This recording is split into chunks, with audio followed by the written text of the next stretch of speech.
Assalamualaikum warahmatullahi wabarakatuh, sahabat semua. Luar biasa, kicauan burung masih selalu saya dengar bertasbih di belakang rumah ibu saya ini. Perkutut ya ternyata. Masya Allah, terima kasih Allah.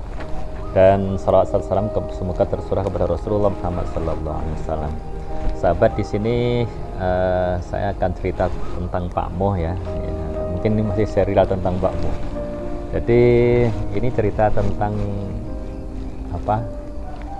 keajaiban atau apalah yang jelas gini ya.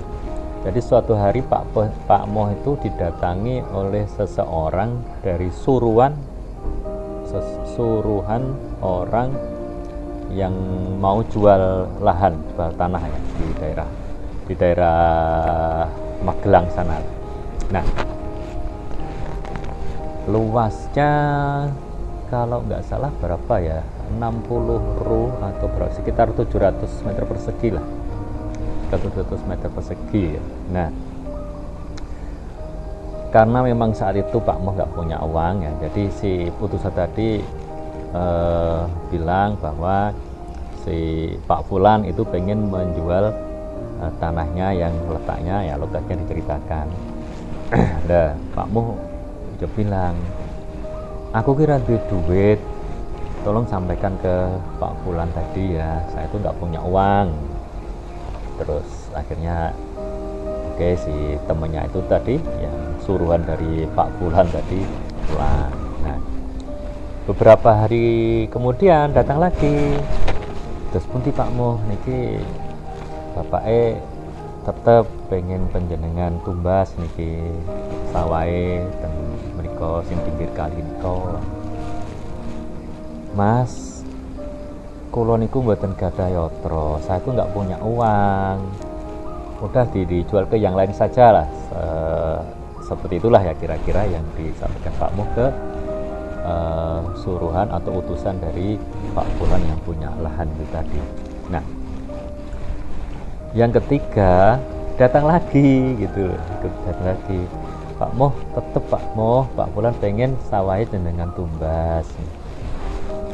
Mas, nun sewu ya, aku ini duit meng 11 juta luwih sithik lah, 11,5 lah, kira-kira 11,5 gitu, 11.500.000 lah gitu, insya Allah segitu. Saya juga lupa nominalnya berapa, pokoknya 11 juta lebih dikit. Aku pengen duit 11,5 gitu. Nah, terus akhirnya si utusan tadi seperti biasanya dia pulang melapor ke juraganya Pak Fulan ya. Nah, tiba-tiba besoknya gitu si utusannya Pak Fulan itu datang lagi dengan membawa sertifikat tanah tersebut. Masya Allah, aku juga ketika diceritani itu saya tuh gimana gitu loh, aneh. Nggih Pak Moh, kalih Pak Fulan disukaaken. Duh, si Pak Moh dia juga kaget loh, aneh gitu loh. Tapi kan kata sudah kadung terucap ya, bahwa dia punya 11,5 11.500.000 untuk membeli tanah seluas sekitar 700 meter persegi. Masya Allah, luar biasa.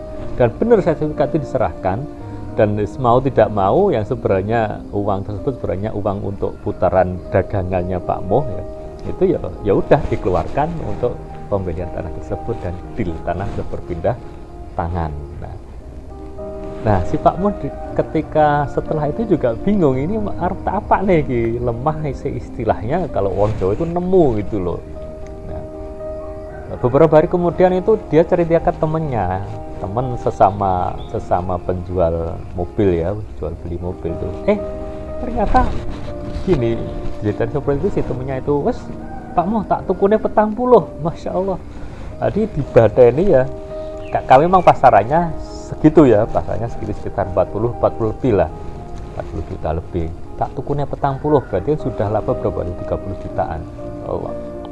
Nah, Pak Moh yang masih nggak habis pikir itu tadi, akhirnya ora iki pokoknya iki tak cetek, semoga aku sok diparingi ikhlas arep tak wakafne gitu.